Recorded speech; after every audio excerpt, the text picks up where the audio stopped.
الحمد لله رب العالمين والصلاة والسلام على أشرف المرسلين نبينا محمد وعلى آله وصحبه أجمعين أما بعد. Alhamdulillah, on a terminé le très long chapitre sur Al-Iman ou Bil-Qada wa Al-Qadar, la foi en la prédestinée, qui était un chapitre tellement important que malgré que ce soit des cours pour des débutants, il nous a fallu 3 cours pour le terminer. Et Allah sait qu'on l'a survolé, car normalement il devrait être bien plus approfondi que cela. Et le shirk, de par son importance, alors qu'on l'a déjà étudié dès le 2e cours, si vous vous souvenez, le premier cours c'était Tawhid al-Rububiyya, la seigneurie d'Allah. Et tout de suite après, le 2e cours c'était quoi? Tawhid al-Uluhiyya, parce que ce sont les 2 composantes les plus importantes de notre religion. Et bien malgré qu'on ait étudié ces différents embranchements du Tawhid, de l'unicité d'Allah, et que normalement on devrait passer à autre chose, eh bien je ne sais plus si c'est le cours numéro 12 dans la Aqidah.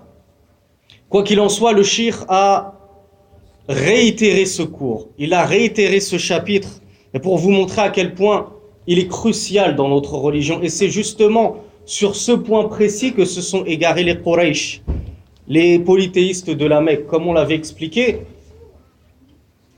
Eux ne niaient pas la seigneurie d'Allah.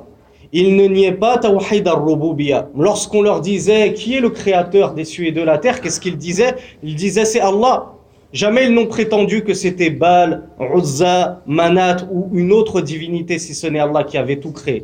Mais là où ils péchaient, c'était dans Tawhid al-Uluhiyya. Et Tawhid al-Uluhiyya, c'est quoi? C'est at-Tawhid fi ibadatillahi subhanahu wa ta'ala. C'est le fait d'accorder toute la ibada, toute l'adoration à Allah subhanahu wa ta'ala exclusivement. Et on ne lui associe rien ni personne dans son adoration. Donc, le shirk nous dit al-faslu thalith ashar, donc en fait c'est visiblement le 13e chapitre du livre, fi tawhid al-ibada. Donc puisqu'on l'a étudié normalement, et je l'espère, ça ne devrait être qu'un rappel pour vous. Et ce n'est pas censé être de nouvelles informations que vous acquérissez. C'est pour ça qu'on va se permettre d'aller assez vite, parce que si je peux terminer la partie sur la salat qu'on avait commencé, ce serait bien, incha'Allah.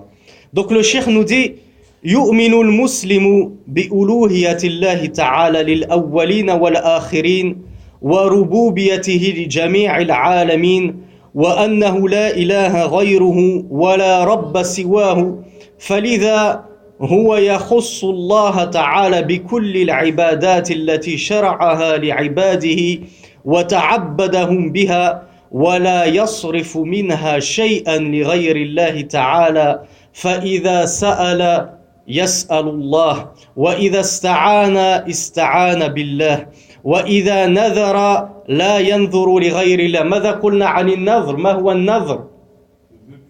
أحسنت. لا ينظر لغير الله فلله وحده جميع أعماله الباطنة من خوف مثلا أو رجاء أو إنابة أو محبة. ما هي الإنابة؟ ما معنى الإنابة؟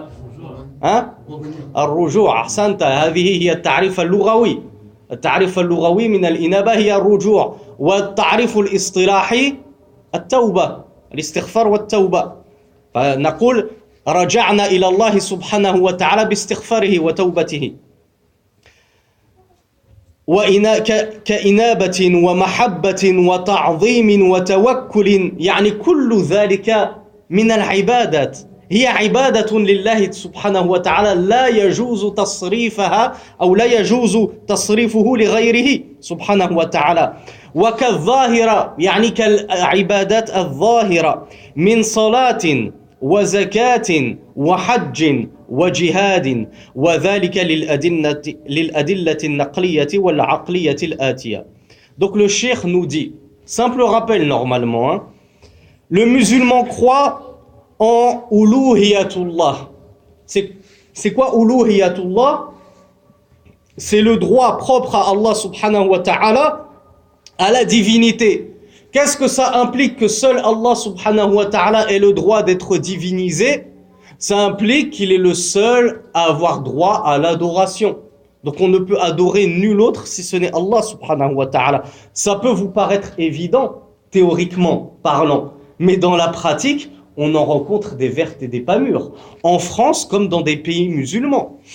Donc, le cheikh nous dit, Allah subhanahu wa ta'ala, c'est le seul et unique ayant droit à la divinité et donc à l'adoration pour les premières comme les dernières générations. Nous sommes tous soumis à l'adoration d'Allah subhanahu wa ta'ala. Il n'y a pas d'exception. Ni les anges, ni les prophètes ne sont exclus de l'adoration d'Allah. Tous doivent adorer leur Créateur. Et le cheikh nous dit, et de même que sa seigneurie pour l'ensemble des mondes. Qui peut me rappeler Awsaf ar-Rububiyya? Quelles sont les caractéristiques de la seigneurie? Par quoi se définit un seigneur? Normalement, tout le monde est capable de me le rappeler parce que c'était le tout premier cours. À part ceux qui étaient absents. Man huwa ar-Rabb? Bima yattasifu ar-Rabb? Ce silence me fait très peur. C'est la base de notre religion, mes frères. Khaliq. نعم أحسنت الرب هو الخالق وكذلك هو الرازق وكذلك هو المالك والمالك وكذلك هو المدبر. On a dit c'était les 4 composantes de Rububiyatullah subhanahu wa ta'ala. Seul Allah qui possède ces caractéristiques est digne d'être notre Seigneur. Mais quelqu'un qui ne possède pas la subsistance des autres, comment pourrait-il clamer et prétendre être notre Seigneur? Quelqu'un qui n'a rien créé, comment pourrait-il clamer et prétendre être notre Seigneur? Ou comment mériterait-il d'être pris pour notre Seigneur? Donc ça, normalement, c'est que des rappels, mes frères. Hein. Donc ce silence me fait assez peur, je vous l'avoue. Donc le cheikh nous dit ensuite, et le musulman admet qu'il n'y a d'autres divinités si ce n'est Allah. Ma ma'na la ilaha illallah. Là, je vous demande pas la transcription littérale, la traduction mot à mot de la ilaha illallah. Je vous demande qu'est-ce que ça implique, qu'est-ce que ça veut dire. Ma ma'na la ilaha illallah. Ismaïl, il va répondre, Inch'Allah. Ismaïl, il va répondre. Naam. Wa bil arabiyya kayfa naqul? Kayfa nurakhis hadha bil arabiyya? نضيف كلمة واحدة أو اثنان إن شاء الله أو اثنين. أحسنت.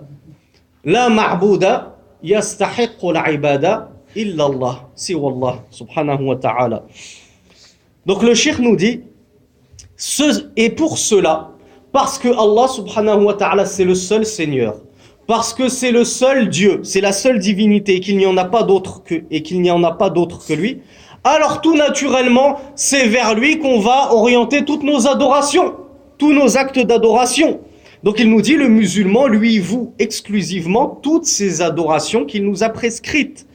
Et il ne va en détourner aucune à autre qu'Allah subhanahu wa ta'ala. Donc, lorsqu'il va demander quelque chose que seule une divinité peut faire, par exemple, ta femme et toi êtes supposés stériles. Est-ce qu'un humain peut rendre ta femme fertile? Personne. Est-ce qu'un ange le peut? Pas même un ange. Pas même un wali min awliya illah. Parmi un saint, parmi les rapprochés d'Allah. Nul ne peut rendre les femmes enceintes si ce n'est Allah subhanahu wa ta'ala. Donc lorsque tu as une demande telle que cette demande et toutes les demandes qui sont similaires à celle-ci, tu ne l'adresses qu'à qui? Qu'à ton créateur. Tu ne l'adresses qu'à celui qui est capable de cette demande. Je vais aller voir mon boucher qui est nul en mécanique. Est-ce que je vais aller lui dire, j'ai une panne de voiture, est-ce que tu peux me la réparer? Tu sais qu'il est nul dans ce domaine. Tu ne vas pas aller le voir. Pourquoi tu vas aller demander à des morts dans leur tombeau, rends ma femme fertile, donne-moi des enfants, donne-moi du travail? Ces gens dans leur tombeau ne peuvent rien pour vous. Donc le cheikh nous dit, si tu demandes, tu ne demandes qu'à Allah. Si tu cherches secours, tu ne cherches secours qu'auprès d'Allah. Souvenez-vous ce qu'on a dit par rapport à la recherche du secours envers quelqu'un de vivant qui est capable de t'apporter secours. On avait dit qu'il n'y avait aucun griffe à cela. Lorsque tu fais un vœu pieux, un nadhr, tu ne le fais qu'à Allah subhanahu wa ta'ala. Et remémorez-vous ce qu'on avait dit au sujet des vœux pieux. Donc, le cheikh nous dit, toutes ces actions, cachées et apparentes, vous savez, al-a'mal, les actes, ils sont soit apparents, le cheikh nous dit par exemple, qu'est-ce que vous avez comme acte d'adoration apparent? Les plus évidents en tête. La prière. La prière, c'est quelque chose que tout le monde voit. Tu peux pas te cacher. Quand on a prié là, tout le monde nous a vus. Alhamdoulilah. Donc la prière, la zakat, le pèlerinage, toutes ces choses-là. Mais il y a aussi des actes qui sont invisibles, si ce n'est auprès d'Allah. Il n'y a que Allah qui peut les voir, ces actes. Quels sont ces actes qui sont en plus des adorations par lesquels on adore Allah subhanahu wa ta'ala? Le cheikh en a cité quelques-unes parmi les plus importantes. Hein? Ouais, c'est pas... La foi, en fait, yashmalu kulla shay. Moi, je veux tafsil. Hein? Non, pas le jeûne. Ouais, c'est parce que, en fait, moi, je veux pas extrapoler. Donc, j'attendais juste les kalimat, les mots du shir. Il a évoqué, par exemple, al-khawf wa raja. Souvenez-vous ce qu'on vous a dit de la foi du musulman qui est telle les deux ailes d'un oiseau. Je crois que c'était dans le cours dernier ou il y a 2 semaines. Donc, al-khawf wa raja, ce sont nos 2 ailes par lesquelles notre foi est mustaqim. Elle est droite. S'il nous manque le raja ou s'il nous manque al-khawf, donc je ne sais pas si j'ai pas traduit, al-khawf c'est la peur et al-raja c'est l'espoir. Donc ce sont les deux composantes ambivalentes de notre adoration à Allah subhanahu wa ta'ala. On l'adore pourquoi Allah? Parce qu'on a espoir en sa récompense et parce qu'on a peur en son châtiment. On a peur de son châtiment. Donc encore une fois, c'est un rappel, je ne détaille pas tout ce qu'on a vu sur certaines sectes de l'islam qui ont dit « Nous, on n'a pas peur d'Allah, on n'a même pas espoir en son paradis, on l'adore simplement par amour pour lui. » Non, c'est pas ça, c'est pas vrai. Rasulullah n'a jamais prétendu une telle chose. Il faut avoir peur d'Allah et il faut avoir espoir en Allah. Donc, je me permets d'aller très vite. Ceux qui n'étaient pas là dans les cours derniers, on l'a dit, ils sont disponibles sur Internet pour ceux qui veulent une séance de rattrapage. Parmi aussi les actions d'adoration cachées, inapparentes, le cheikh nous dit al-inaba. Al-inaba, c'est quoi en français? Je ne sais plus si on l'a traduit en français. J'ai demandé en arabe, on m'a bien répondu. Al-inaba, aslan, dans la langue arabe, ça veut dire retourner vers. Retourner vers son Seigneur. Comment? Repentant. Donc al-inaba, c'est le fait d'offrir à Allah un repentir. C'est quoi le repentir? C'est at-tawba. C'est demander pardon à Allah. Quand tu demandes pardon en ton fort intérieur, personne ne le sait, personne ne t'entend. Tu le fais simplement avec ton esprit, tu penses et tu demandes pardon à Allah. Donc c'est des choses qu'il n'y a qu'entre toi et Allah subhanahu wa ta'ala. Et ça fait partie des adorations préférées d'Allah. Il y a al-mahabba, le fait d'aimer Allah, le fait d'aimer son messager, le fait d'aimer les compagnons du messager d'Allah, le fait d'aimer les savants de la sunna. Cette mahabba, c'est une adoration. Tu adores Allah subhanahu wa ta'ala par quoi? Par ton amour pour tous ceux qui empruntent le même chemin que toi, le chemin du livre d'Allah et de la sunna du messager d'Allah. Le cheikh évoque aussi at-ta'zim, le fait de glorifier Allah subhanahu wa ta'ala et de le mettre sur un piédestal. Personne dans ta vie ne passe avant Allah subhanahu wa ta'ala. Et enfin, il a terminé sur l'une des plus belles composantes de la foi qu'on a évoquée brièvement la semaine dernière ou il y a 2 semaines, c'est at-tawakkul. Souvenez-vous ce qu'on a dit sur le hadith de Rasulullah rapporté par Omar sur les oiseaux qui sortent le ventre vide et qui reviennent le ventre plein. At-tawakkul, c'est le fait de s'en remettre à Allah subhanahu wa ta'ala, de placer toute sa confiance en Allah, tous ses espoirs en Allah. Je ne remets pas tous mes espoirs en un marabout. Je ne remets pas tous mes espoirs auprès d'un soi-disant saint qui gît dans une tombe. Non, tous mes espoirs, je les place à Allah. Et ça, le fait de placer tous mes espoirs en Allah, c'est une adoration. Ça fait partie des plus belles adorations. Et par ça, tu commences à concrétiser cette branche du tawhid, tawhid al-uluhiyya. Tu es en train de donner à Allah subhanahu wa ta'ala son plein droit à la divinité. Mais si, ne serait-ce que l'une des actions qu'on a évoquées, qu'elle soit apparente ou cachée, le fait de placer tous ces espoirs, toi tu ne vas pas les placer tous en Allah, tu vas placer 50% de tes espoirs en Allah et 50% auprès de ce marabout chez qui on t'a envoyé et on t'a dit t'inquiète, lui il va te donner des enfants, il va t'apporter fortune et chance dans la vie, etc. De la même façon, la prière, Tu vas prier moitié pour Allah, moitié pour faire plaisir à ton père ou ta femme qui te surveille. Pareil pour le jeûne. Tu pries, tu vas jeûner moitié pour Allah, moitié pour faire plaisir à tous les musulmans qui t'entourent pour pas avoir la honte d'être le seul à ne pas jeûner. Toutes ces choses-là, si tu en détournes une toute petite partie, et qu'au lieu de la donner à 100% à Allah, tu vas la donner à autre qu'Allah, tu n'as pas concrétisé cette branche du tawhid. Tu n'as pas concrétisé la foi à l'iman. Mais ta foi, soit elle est naqisa, donc soit elle est chancelante et balançante et diminuée, soit carrément tu vas tomber dans le shirk. Quand bien même tu ne t'en rendrais même pas compte. Quand bien même tu ne t'en rendrais même pas compte. C'est pour ça qu'on le verra par la suite, incha'Allah. Rasulullah a dit « Inna akhwafa ma akhafu alaykum ash-shirkul asghar » Et parmi ce shirkul asghar, quel est le premier exemple qu'il nous a donné? Ar-riya. Le messager d'Allah sallallahu alayhi wa sallam a dit « La chose que je crains le plus pour vous, c'est quoi? C'est le petit polythéisme. C'est le polythéisme mineur. » Il n'a pas dit le grand polythéisme. J'ai pas peur que vous vous mettiez du jour au lendemain à adorer des idoles. Non, mais j'ai peur que vous tombiez dans les premiers escaliers qui vont te faire grimper plus tard et plus tard et plus tard si tu persévères là-dessus, dans le grand polythéisme. C'est quoi ce polythéisme mineur? Le messager d'Allah a donné un exemple, il a dit « Ar-riya », l'ostentation.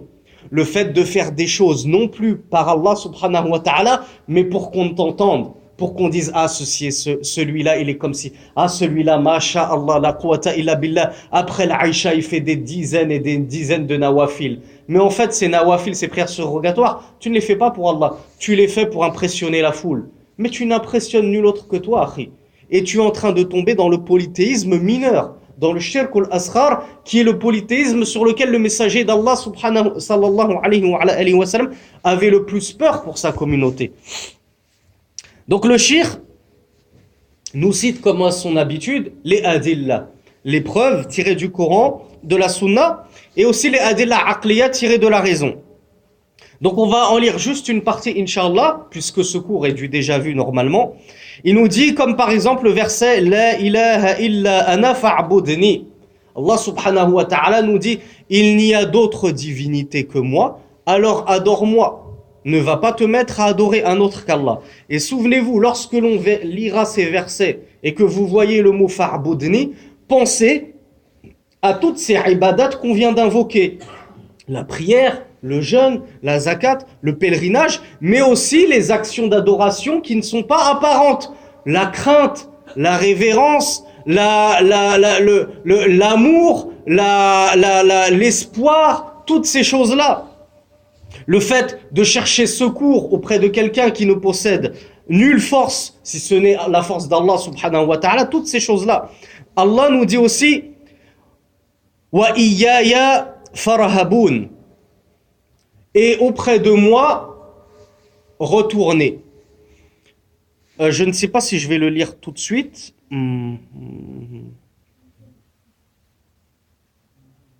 Bon, je vais plus loin, puis je reviendrai sur ce verset, parce que je crois que je voulais vous parler d'un verset et vous donner une petite faïda. Troisième verset, le cheikh nous dit « Ya ayyuhan-nas » ou plutôt Allah subhanahu wa ta'ala nous dit « Ya ayyuhan-nas » u'budu rabbakum alladhi khalaqakum walladhina min qablikum la'allakum tattaqun. Ô vous les gens, adorez votre Seigneur qui vous a créé ainsi que ceux avant vous. Peut-être atteindriez-vous la piété. Alladhi ja'ala lakumul arda firashan was-samaa'a bina'an wa anzala minas samaa'i ma'an fa akhraja bihi minath thamarati rizqan lakum fala taj'alu lillahi andadan wa antum ta'lamun. Allah nous dit, ô vous les gens, adorez votre Seigneur qui vous a créé. Alors ouvrez grand vos yeux, parce que ici, il se cache tout le secret du tawhid. C'est quoi le secret du tawhid? Les ulama ont dit, Allah subhanahu wa ta'ala athbata uluhiyatahu ou haqqahu lil uluhiyya bihaqqihi li ar-rububiyya. Na'budu Allah subhanahu wa ta'ala lima li'annahu rabbuna. Allah subhanahu wa ta'ala, les savants ont dit que Allah subhanahu wa ta'ala, il a rendu tributaire le droit à son adoration.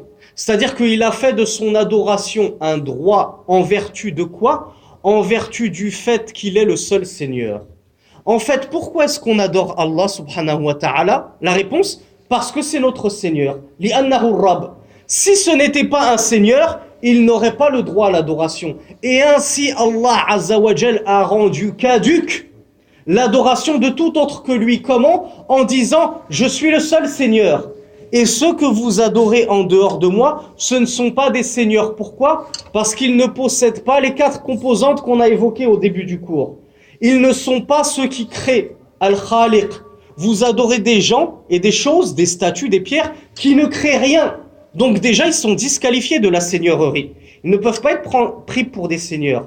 Vous adorez des choses qui ne sont pas Ar-Raziq ou Ar-Razzaq, encore plus, bil mubalara, bi sirat al mubalara. Vous adorez des choses qui ne peuvent pourvoir à votre subsistance. Et de vos propres aveux, vous le reconnaissez vous-même, que le seul Raziq, celui qui pourvoit la subsistance, c'est Allah. Donc, encore une fois, ils sont déjà discrédités et disqualifiés du droit à la seigneurie. Vous adorez des choses qui ne sont pas Malik, qui ne possèdent aucune royauté, mais eux-mêmes sont Mamlouk.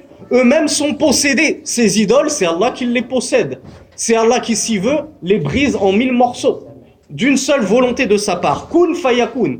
Donc, encore une fois, discrédités et disqualifiés d'une 3e façon. Et 4e façon, ils ne sont pas des mudabbir. C'est-à-dire que ce n'est pas eux qui agencent ce qu'il se passe dans le royaume d'Allah subhanahu wa ta'ala. Ce n'est pas les planètes, comme on l'a vu, qui décident de notre avenir.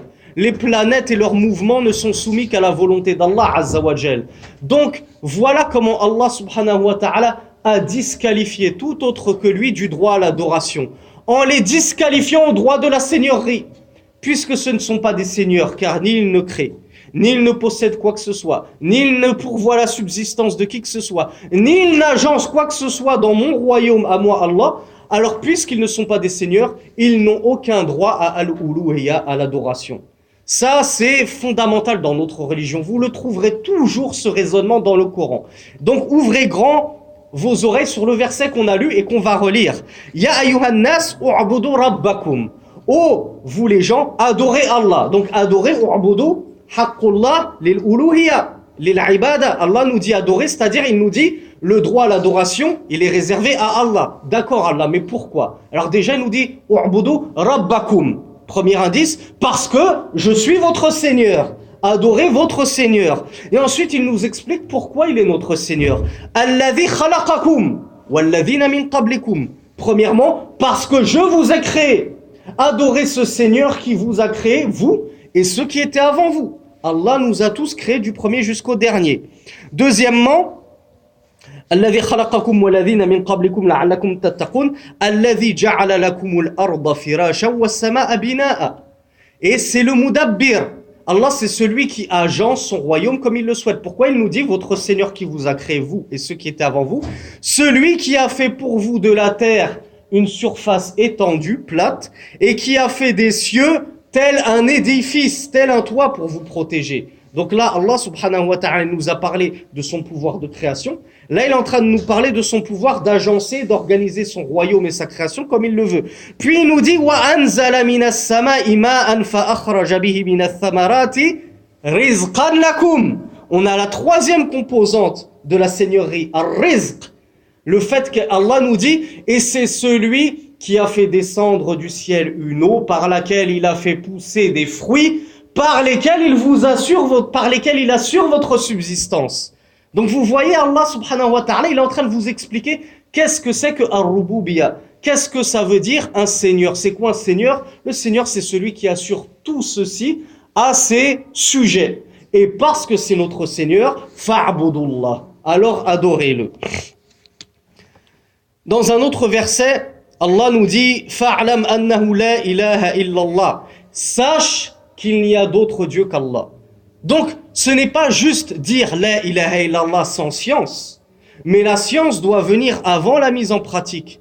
Je dis la ilaha illallah, mais ensuite je dois comprendre ce que je dis. Et ça, référez-vous au premier cours où on avait expliqué toutes les façons dont certaines personnes disent la ilaha illallah, et à côté, ils font tout de travers, ils font tout le contraire, et ils associent à Allah sans même s'en rendre compte. Rappelez-vous de ce qu'on a dit sur la main de Fatma. Une maison de personnes qui se revendiquent de l'islam, qui disent la ilaha illallah, tu rentres chez eux, tout de suite tu vois une main de Fatma. Alors tu ne comprends pas, je croyais que tu disais que la ilaha illallah, tu viens de donner un ego à Allah. Tu viens de mettre une main avec un œil au milieu en prétendant que c'est elle qui te protège. Donc non, tu n'as pas su que la ilaha illallah. Et encore moins tu l'as compris. Mais ce ne sont que de vaines prétentions de ta part. C'est pour ça qu'Allah nous dit, sache qu'il n'y a d'autre Dieu qu'Allah. Tu dois le savoir, tu dois le comprendre et tu dois être capable de l'expliquer à ta femme, à tes enfants, à tes parents, à ton entourage. Mais de dire la ilaha illallah et ensuite on te dit, oui mais ça veut dire quoi la ilaha illallah? Ça implique quoi? Tu dis, je sais pas moi. Ça veut dire qu'il n'y a d'autre créateur qu'Allah. Paf! T'es tombé dans le panneau, t'as tout perdu. Parce que les polythéistes de la Mecque avaient mieux compris que toi cette formule la ilaha illallah. Parce que eux, ils n'attestaient pas qu'il y avait d'autres créateurs en dehors d'Allah. Donc ça veut dire que tu n'as rien compris à la définition que tu répètes soi-disant 5 fois dans chacune de tes prières, au moins 5 fois par jour, dans chacun de tes tashahhud. Ou 11 fois plus précisément. Autre verset, le cheikh nous dit, Allah subhanahu wa ta'ala nous dit, فَاسْتَعِذْ بِاللَّهِ إِنَّهُ هُوَ السَّمِيعُ الْعَلِيمُ. Cherche refuge donc auprès d'Allah, il est certes l'audient par excellence, le savant par excellence. Donc lorsque tu cherches refuge, tu le cherches refuge auprès de qui? Auprès d'un sorcier, auprès d'un marabout, auprès d'une tombe, auprès d'un wali, auprès d'un ange, auprès de Rasulullah Muhammad lui-même. Tu ne cherches refuge auprès de nul autre, si ce n'est ton Seigneur, si ce n'est ton Créateur, Allah subhanahu wa ta'ala. وَعَلَى اللَّهِ فَلْيَتَوَكَّلِ الْمُؤْمِنُونَ. Peut-être que c'est ce verset que je voulais vous expliquer. وَعَلَى اللَّهِ فَلْيَتَوَكَّلِ الْمُؤْمِنُونَ. J'explique d'abord en arabe ce que je veux dire. En français, ça veut dire « et sur Allah », et notez bien que je commence par « et sur Allah », et envers Allah, que reposent leur confiance et leurs espoirs les musulmans. Donc vous avez vu la construction alambiquée de cette phrase, elle est un peu tordue en français. De la même façon en arabe, cette phrase, elle n'a pas une figure de style ordinaire. Normalement, on dirait « Yatawakkalul muslimun ala Allah ». فَلْيَتَوَكَّلِ الْمُسْلِمُونَ عَلَى اللَّهِ. Mais Allah, il a dit وَعَلَى اللَّهِ فَلْيَتَوَكَّلِ الْمُؤْمِنُونَ. كيف نسمي هذه الصيغة بالعربية؟ Hein? Ah, tu y es presque. Moi, j'attends autre chose en fait. تَقْدِيمُ نَقُولُ. Et dans le verset, c'est pour ça que j'avais bugué, parce que le verset, le premier ou le deuxième verset qu'on a lu, il renferme la même beauté littéraire dans la construction de la phrase. Allah a dit wa iyaya farhabun. Iyaya dans cette phrase, iyaya farhabun, c'est quoi en langue arabe, en grammaire arabe? Fa'il, maf'ul bihi, hal, c'est quoi? Qui c'est qui touche un peu sa bille en... Hein? Comment tu dis al-hajj? Ahsanta, mashallah, al-hajj, les Africains, hein? On croit que là, les Africains, il y en a plein qui surpassent de nombreux Maghrébins. Croyez-moi, les Mauritaniens, ils blaguent pas avec nous. Min aïna anta ya hajj? Hein? Sénégal en plus, masha'Allah. Vous voyez, un frère du Sénégal qui nous apprend la langue arabe à nous, Maghrébins. Donc ça devrait nous motiver pour normalement le rattraper et Inch'Allah le dépasser. Donc tu nous as dit, Iyaya fa'budun, Iyaya, tu nous as dit, c'est maf'ul bihi. وَعَلَى اللَّهِ فَلْيَتَوَكَّلِ الْمُؤْمِنُونَ. Là, c'est un peu plus compliqué. Donc, moi, le mot plus simple que je cherchais, pour éviter de rentrer trop dans le nahr, je cherchais le mot ma'moul et amil. Ça vous dit quelque chose? Al-ma'moul, al-amil. Al-ma'moul, en français, pour simplifier les choses, hein, en français, al-ma'moul, on va dire c'est le COD. C'est-à-dire celui sur qui le verbe tombe. Et al-amil, c'est celui qui fait, donc c'est le verbe. Allah nous dit, par exemple, Iyaya farhabun. Et moi, vous devez craindre. Allah n'a pas dit et craignez-moi. Il a dit moi, vous devez craindre. Donc il a fait passer entre guillemets le COD avant le verbe. ماذا تفيد هذه الصيغة باللغة العربية يا بابا؟ ماذا تفيد؟ Hein? Non, un terme technique linguistique. تقديم المعمول على العامل يفيد الحصر أليس كذلك؟ بلى يفيد الحصر. ما هو الحصر؟ C'est le fait Alors j'explique en français. Le fait d'inverser cette construction normale de la phrase, au lieu de dire « et craignez-moi », Allah dit « et moi, craignez ». Donc il a inversé, vous l'avez vu, le COD et le verbe. En langue arabe, cette inversion, elle n'est pas anodine. Allah subhanahu wa ta'ala, chaque lettre du Coran, il l'a pesée volontairement. Il l'a mise à sa place exacte avec une sagesse infinie de sa part. Il n'a pas lu le Coran sur Jibril, qu'il l'a ensuite lu sur Mohammed, comme ça sans y réfléchir, subhanallah. Le Coran, c'est la parole d'Allah. Donc, connaissez-vous plus parfaite que la parole d'Allah, plus sage, mieux construite, plus belle en termes de construction métaphorique, linguistique que la parole d'Allah? Il n'y en a aucune autre qui lui est égale. Donc si Allah a fait ceci, c'est parce que cette construction de la phrase, cette inversion, elle implique ce qu'on appelle en arabe al-hasr. Al-hasr, je ne sais même pas si on l'a en français. Al-hasr, c'est un petit peu la restriction exclusive. La restriction exclusive, c'est-à-dire que le verbe, il va reposer sur ce COD et aucun autre COD. C'est-à-dire que lorsqu'Allah nous dit « et moi, vous devez adorer », on en comprend que le verbe, on doit adorer qui? Moi et personne d'autre qu'Allah. C'est ça le hasr.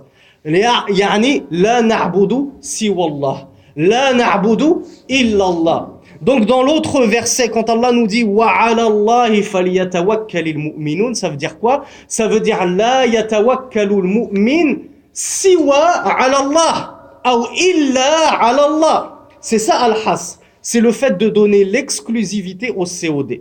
Donc là, le COD, ou entre guillemets le ma'moul, c'est Allah subhanahu wa ta'ala. Donc Allah, par cette construction grandiose, après, forcément, vous ne pouvez, ceux qui n'ont pas trop la langue arabe, ils ne peuvent pas jouir autant que moi je suis actuellement en train de jouir en écoutant cette formulation. Mais ceux qui ont la langue arabe, qui sont versés dans la science du nahw, se dit subhanallah, la beauté du Coran, la beauté, la perfection du Coran. Allah, chaque phrase, il l'a construite de la plus belle des manières. Donc Allah vous dit, et uniquement en Allah, vous devez placer tous vos espoirs. Ensuite, wa jazakallah. Allah, le shir, nous évoque quelques hadiths relatifs à Tawhid al-Uluhiyya. Le messager d'Allah, sallallahu alayhi wa sallam, a dit à Mu'adh ibn Jabal, فقال لمعاذ بن جبل رضي الله عنه لما بعثه إلى اليمن فليكن أول ما تدعوهم إلى أن يوحدوا الله تعالى. On l'avait expliqué brièvement. L'envoi de Mu'adh ibn Jabal au Yémen. On avait expliqué comment se faisait la da'wa fi sabilillah véritablement. Et pas comme l'ont compris malheureusement certaines personnes. Non, la da'wa, il suffit d'envoyer une seule personne. Mais afqahun nas, faut envoyer la plus solide, la plus savante. Une seule personne, si Allah le veut, elle peut guider tout un peuple. Allah n'a jamais envoyé 40 émissaires pour prêcher les peuples.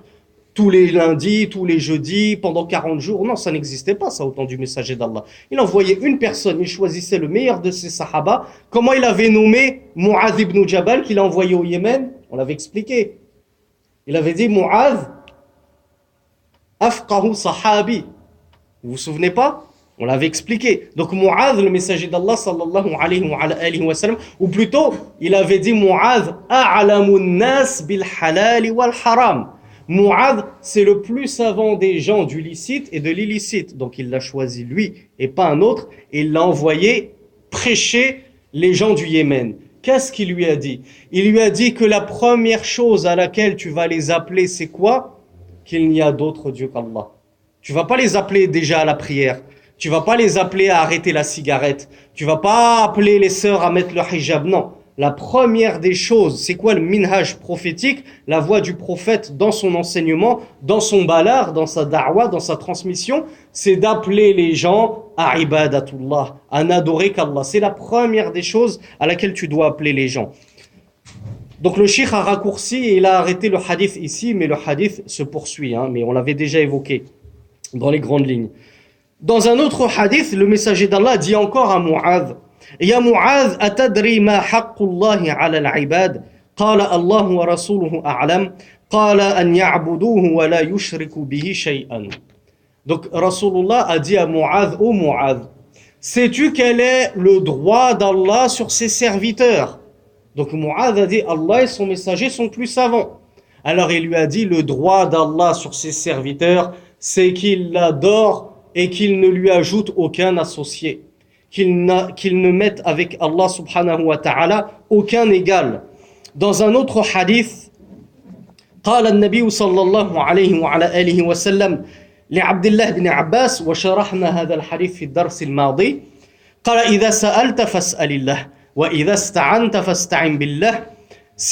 Donc le messager d'Allah a dit à Abdullah ibn Abbas, et on ne le réexplique pas car on l'a déjà expliqué dans le cours dernier, si tu dois demander quelque chose, demande directement à Allah. Et si tu dois chercher l'aide de quelqu'un, cherche directement l'aide auprès d'Allah subhanahu wa ta'ala. Dans un autre hadith, le messager d'Allah sallallahu alayhi wa sallam a dit, et on l'a déjà vu aussi, quelqu'un lui a dit ma sha Allah wa shi'ta faqala an-nabi sallallahu alayhi wa sallam qul ma sha Allah wahda. Quelqu'un avait dit au messager d'Allah, ceci est la volonté d'Allah et ta volonté. Il a jumelé la volonté du messager d'Allah, il a jumelé la volonté du messager d'Allah à la volonté d'Allah. Il les a mis au même niveau, sur le même palier. Donc le messager d'Allah lui a dit non, ne dis pas cela, mais dis ceci est la volonté d'Allah seule. Moi, Rasulallah, si je veux qu'il pleuve demain, il ne pleuvra que si Allah en a décidé ainsi. Donc le messager d'Allah, dans notre religion, ce n'est pas une deuxième divinité entre trois divinités, ce n'est pas l'égal d'Allah, ce n'est pas le fils d'Allah, ce n'est qu'un homme et c'est le sceau de la prophétie.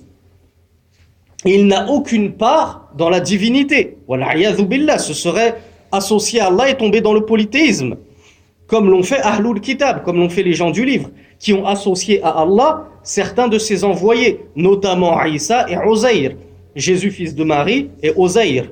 Dans un autre hadith, et on l'a lu, le messager d'Allah dit akhwafu ma akhafu alaykum ash-shirkul asghar. قالوا وما الشرك الأصغر يا رسول الله قال الرياء يقول الله تعالى يوم القيامة إذا جاز الناس بأعمالهم اذهبوا إلى الذين كنتم تراءون في الدنيا فانظروا هل تجدون عندهم من جزاء والحديث رواه الإمام أحمد. Donc dans un autre hadith qu'on a lu en partie, le messager d'Allah sallallahu alayhi wa sallam a dit à ses compagnons, ce que je crains le plus pour vous, c'est quoi? Qu'est-ce qu'on a dit? Le petit polythéisme, ash-shirkul asghar, le petit polythéisme, la petite association. Donc ils ont dit au messager d'Allah, c'est quoi le shirk asghar? C'est quoi ce petit associationnisme? Premier exemple que leur a dit le messager d'Allah pour résumer toute l'affaire, il leur a dit ar-riya, l'ostentation, le fait de faire les choses non pas pour Allah, mais pour plaire aux autres, à autre qu'Allah subhanahu wa ta'ala. Donc l'ostentation, l'orgueil, se faire bien voir auprès des gens, tout ça c'est ar-riya. Donc le messager d'Allah dit, Allah dira au jour de la rétribution, lorsqu'il sera en train de rendre les comptes aux gens, allez donc vers ceux pour qui vous vous montriez. Allez donc vers ceux pour qui vous faisiez ces adorations. Quand tu priais pour ton père, au lieu de prier pour moi, pour que ton père soit radin ank, qu'il t'agrée, qu'il soit content. Quand tu jeûnais pour ne pas foutre la honte à ta femme parce qu'elle jeûne et toi tu ne jeûnes pas, donc tu jeûnais juste pour lui faire plaisir, mais non pas pour Allah. Allah leur dira, allez donc vers ces gens-là, envers qui vous vous montriez, qui était le sujet et la cause de votre riya, de votre ostentation. Et regardez donc si vous trouvez auprès d'eux la récompense. Vous aviez fait ça pour les créatures d'Allah, eh bien demandez-leur maintenant au jour dernier de vous sortir de l'enfer. Demandez-leur de vous récompenser par le paradis. Ils ne pourront rien pour vous. Et vous aurez tout perdu dans cette vie d'ici-bas, puisque ces gens-là s'en foutaient complètement de votre adoration, et vous aurez tout perdu fil akhira au jour dernier. Dans un autre verset, dans un autre hadith, le messager d'Allah sallallahu alayhi wa sallam a dit alaysu yuhil. Alors, il l'a lu à l'envers le cheikh, donc je vais essayer de le remettre dans l'ordre. قال النبي صلى الله عليه وعلى آله وسلم لعدي بن حاتم لما قرأ قوله تعالى اتخذوا أحبارهم ورهبانهم أربابا من دون الله فقال عدي يا رسول الله لسنا نعبدهم يعني لا نعبد هؤلاء الرهبان والأحبار. فقال له النبي صلى الله عليه وعلى آله وسلم أليسوا يعني أليس أهل الكتاب أليسوا أو ليسوا يعني ليس هؤلاء الرهبان والأحباب يحلون لكم ما حرم الله فتحلونه ويحرمون ما أحل الله فتحرمونه. فقال عدي رضي الله عنه بلى يا رسول الله. بلى c'est pour répondre à l'affirmative à une question négative. Donc en gros en français il lui a dit oui Rasulallah, c'est ce qu'ils font. Alors Rasulullah lui a répondu fatilka ibadatuhum. Ça c'est un hadith très important. Le messager d'Allah, lorsqu'il a lu le verset d'Allah subhanahu wa ta'ala, ils ont pris leurs moines et leurs rabbins comme des seigneurs en dehors d'Allah. Ce seigneur qui normalement est le seul à avoir le droit de légiférer. C'est le seul qui a le droit à la législation de rendre licite ce qu'il veut et de rendre illicite ce qu'il veut. Ça n'appartient qu'à Allah. Toi, tu n'as pas le droit de venir me voir et me dire « Aujourd'hui, je décide que telle chose est illicite. » Si Allah l'a rendue licite, elle est licite. Ce n'est pas toi qui as le pouvoir de le décider. Ni l'imam, ni le roi d'Arabie Saoudite, ni personne. En islam, on n'a pas de clergé qui nous dise « Ça maintenant, c'est devenu halal », alors que c'était haram.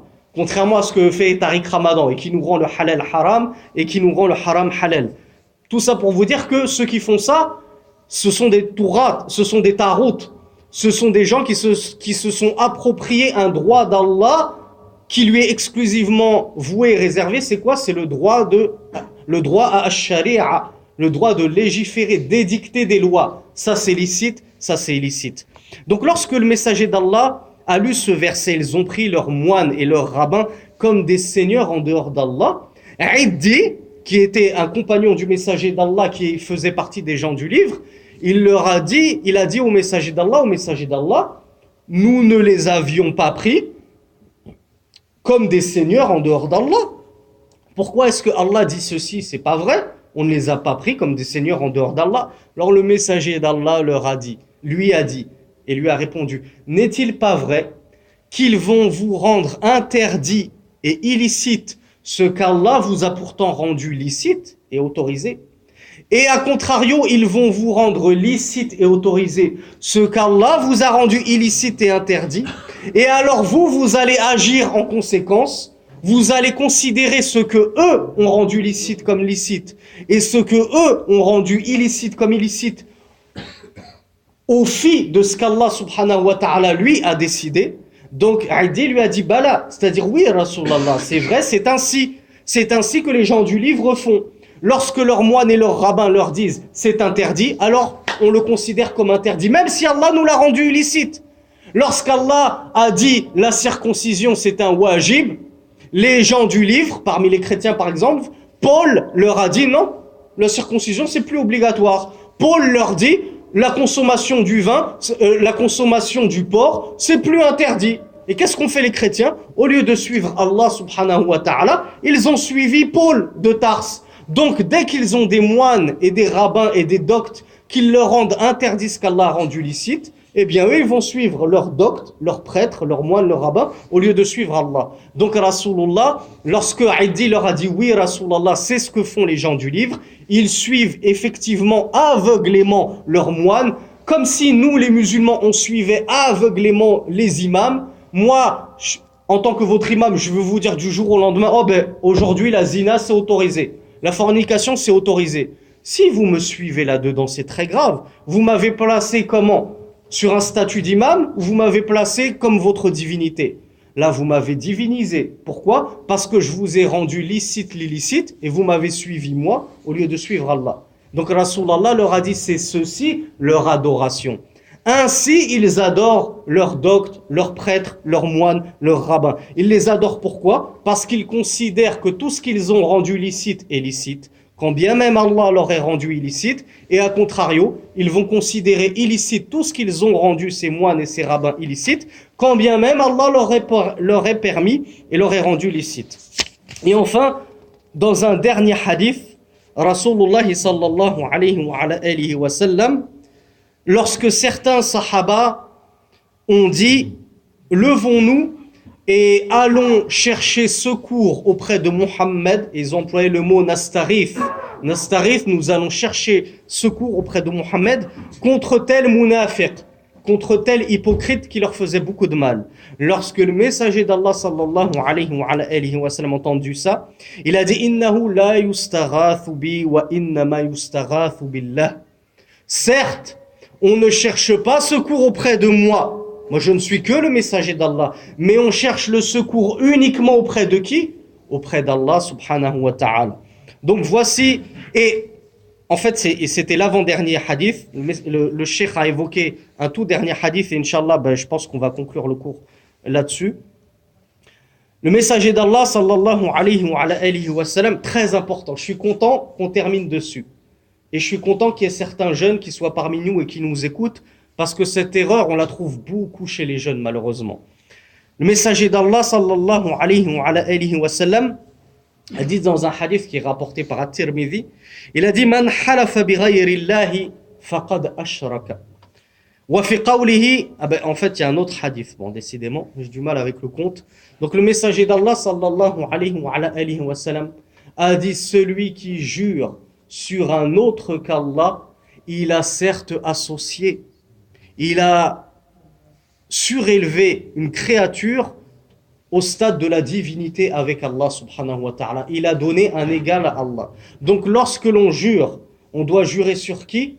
Uniquement sur Allah. Mais qu'est-ce qu'on entend malheureusement chez beaucoup de notre jeunesse musulmane? Sur la tête de ma mère, sur ma vie, sur la tête de mon père, sur le Coran de la Mecque, sur ceci, sur ça. On jure sur tout, sauf sur Allah subhanahu wa ta'ala.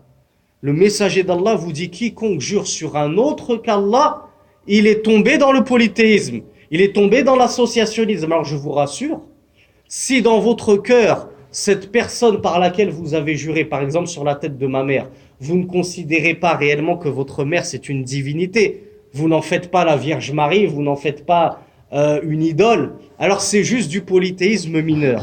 C'est pas du shirk akbar qui fait sortir de l'islam, mais c'est une voie qui mène au shirk akbar.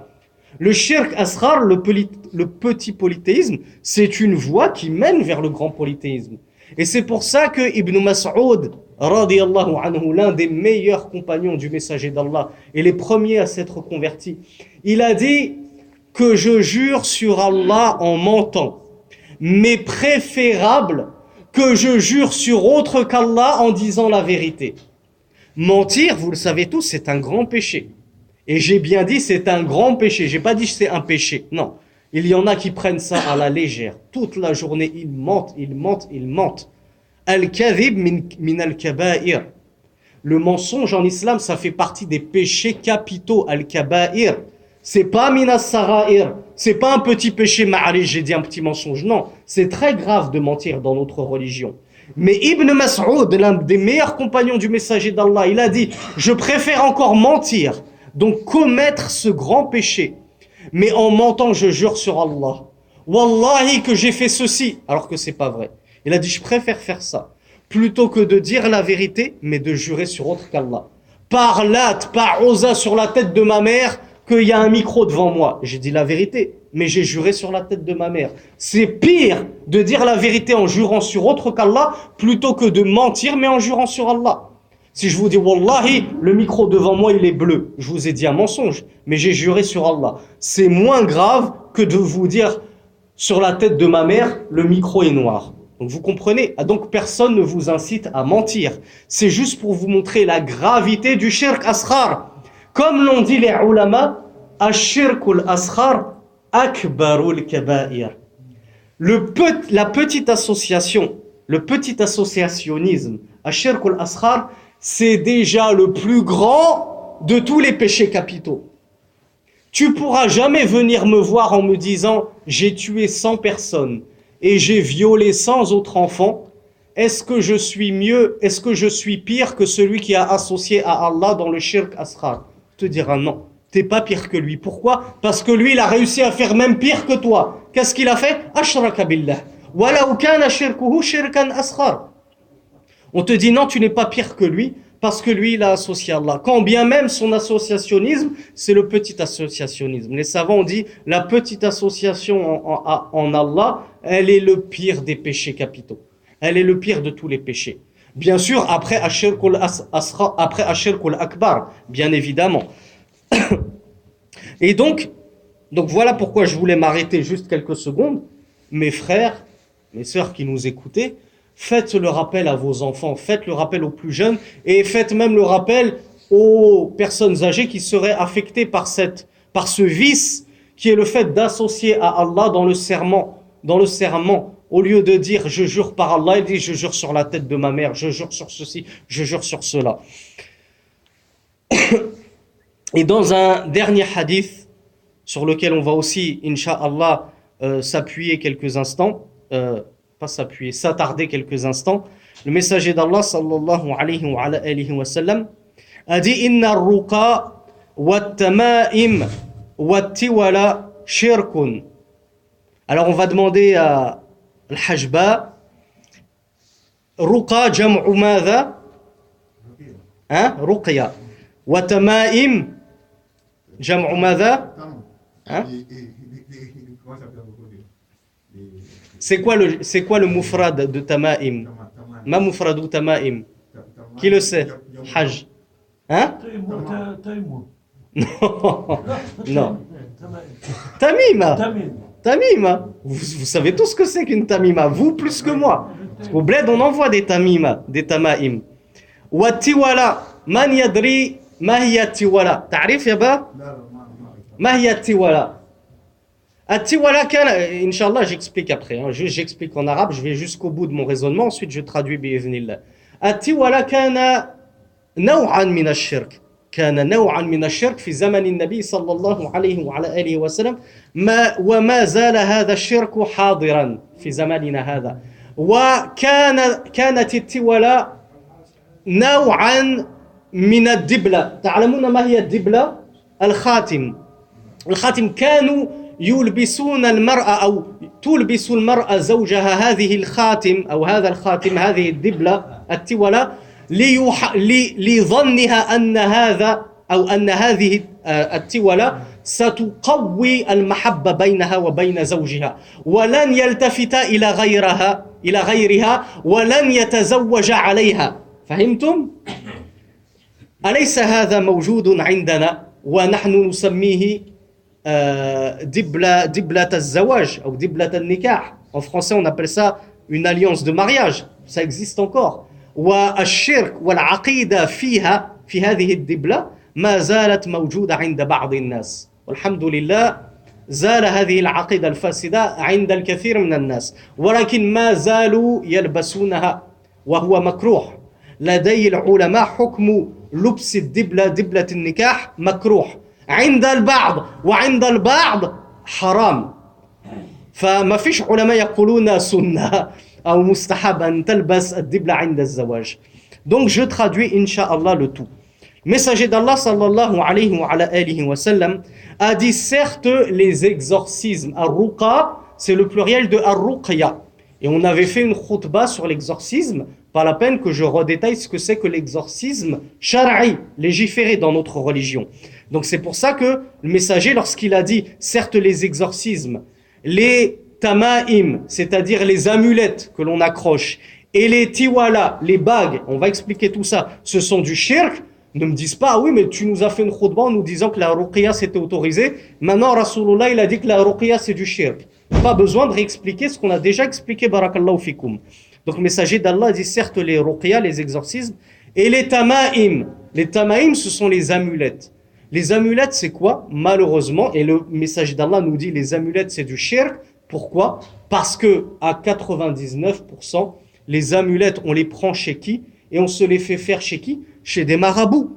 C'est pas un imam. Moi, jamais je vous ferai une amulette. C'est pas un imam, j'allais dire pieux, mais j'ai peur que vous pensiez que je parle de moi. Je parle pas de moi. Vous connaissez un imam pieux, vous allez le voir, vous lui dites, ya Cheikh, fais-moi une amulette. Jamais il va vous faire une amulette. Ces amulettes, qui c'est qui la font? Ce sont juste les marabouts, les imposteurs, les menteurs, les charlatans. Et qu'est-ce qu'ils écrivent dans ces amulettes? Plein d'incantations diaboliques.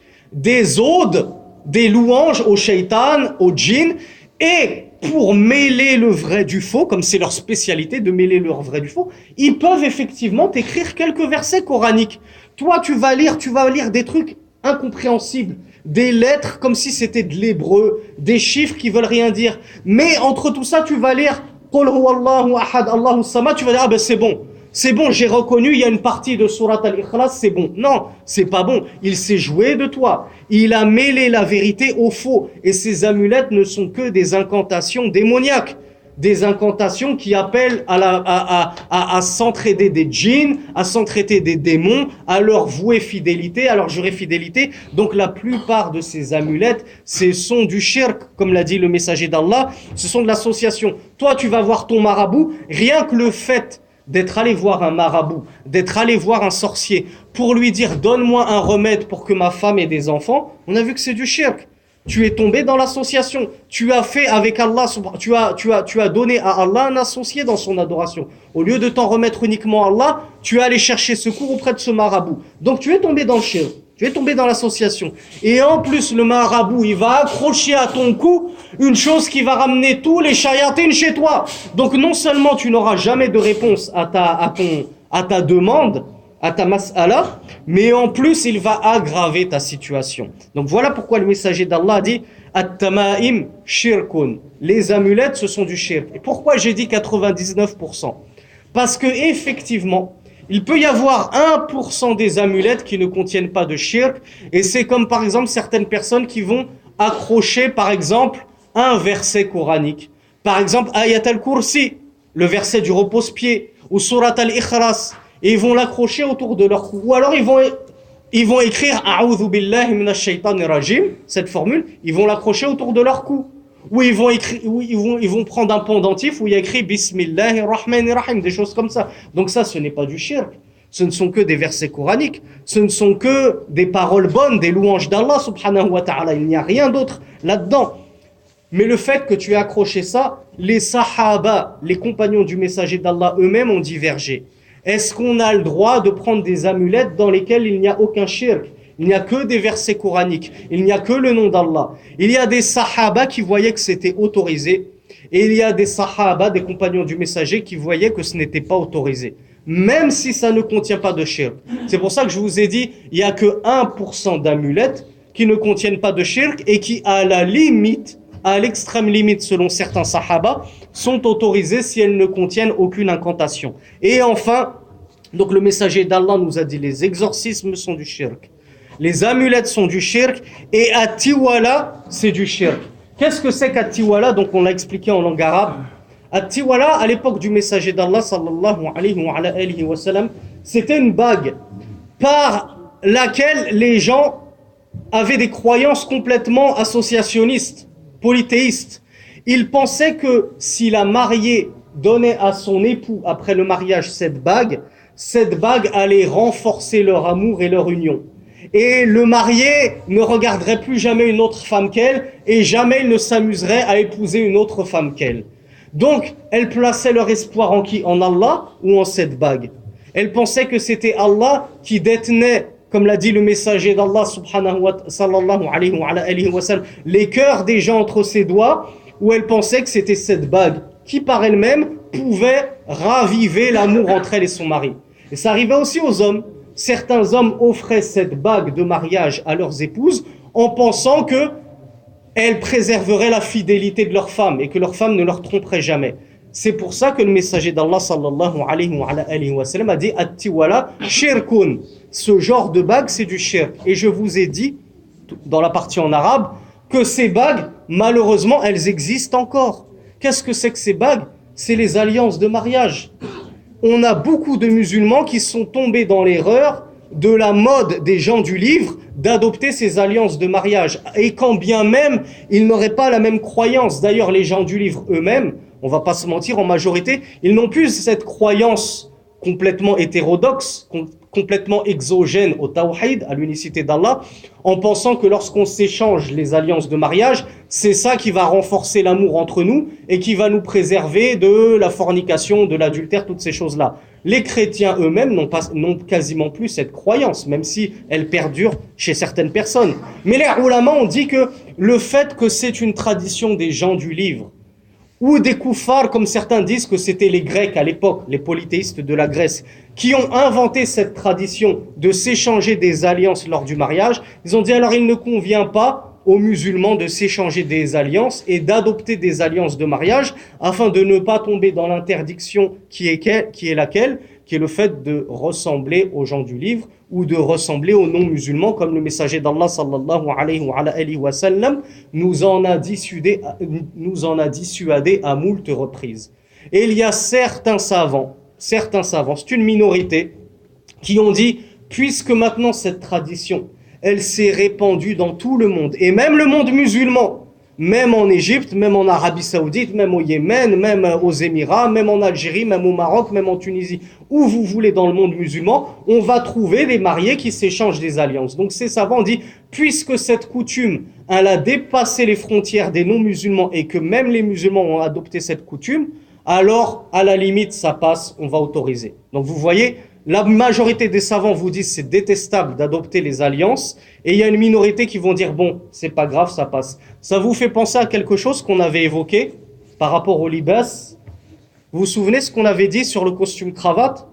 On avait dit, il y a des savants qui voient que porter le costume cravate c'est jaïz, c'est autorisé. Pourquoi? Parce que maintenant cette mode s'est répandue dans tout le monde. Même chez les musulmans on le trouve. Je vous ai dit, même moi en Égypte, je voyais certains de mes professeurs à El Azhar, dans la grande mosquée d'El Azhar, prier en costume cravate. C'est devenu shay'un maqboul ladayhim. C'est devenu quelque chose qui ne choque pas. Personne ne montre du doigt quelqu'un en costume cravate dans les pays musulmans, sauf si vraiment ce n'est pas la mode. Donc c'est pour ça que certains savants ont dit, puisque cette mode a dépassé les frontières des pays non musulmans jusqu'à gagner même les pays musulmans, alors ça passe. Et il y en a d'autres, une minorité, qui ont dit, puisque initialement c'est l'habit propre des gens du livre, c'est l'habit propre des non musulmans, alors nous musulmans, ne convient pas d'adopter cette mode. C'est juste que ça m'a fait penser à l'alliance et j'ai voulu faire le rapprochement. Astaghfirullah li wa lakum, subhanakallahumma wa bihamdika, ashhadu an la ilaha illa ant, astaghfiruka wa atubu ilayk, wa barakallahu fikum, wassalamu alaykum wa rahmatullahi wa barakatuh, wassalatu wassalamu ala nabiyyina Muhammad, walhamdulillahi rabbil alamin.